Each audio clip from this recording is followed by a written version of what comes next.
আমাদের কি উচ্চসীমা এবং নিম্নসীমা যোগ করে দুইটা ভাগ করলে আমরা শ্রেণীর মধ্যমানটা পাবো। একটু ক্যালকুলেশনটা আমি একটু করি।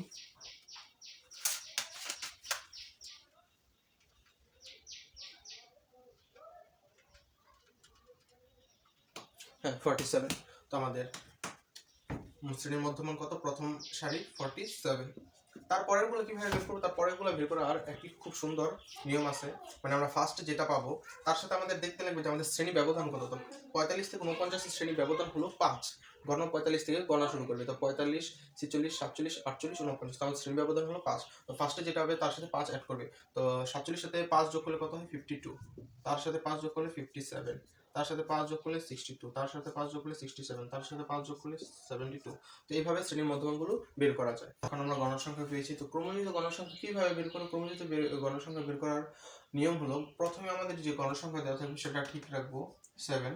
পরের গুলো আমরা যে প্রথম গণসংখ্যা আছে তার সাথে পরের যে গণসংখ্যার গড় আছে সেটা যোগ করব। তো 7 আর 12 যোগ করব। তো 7 আর 12 যোগ করলে কত হয়? 19। তো এইভাবে তারপরেরটা কিভাবে বের করবো? যে রেজাল্ট আছে তার সাথে তৃতীয় ঘরের গণসংখ্যা যোগ করবো। তাহলে একটু ক্যালকুলেটরে ক্যালকুলেশন করি। কত আসে? 37। তারপরটা কিভাবে? একইভাবে যে রেজাল্ট আছে তার সাথে চতুর্থ ঘরের যোগফল করবো। কত আসছে? 30,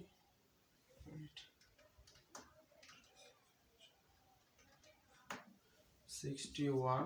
তারপরেরটা কত আমাদের? 70। তো এই অ্যারো চিহ্ন আমি তোমাদের বোঝানোর জন্য দিয়েছি, তোমরা আবার অ্যারো চিহ্ন ব্যবহার করো না। তো এইভাবে হলো ক্রমজিত গণসংখ্যা বের করা।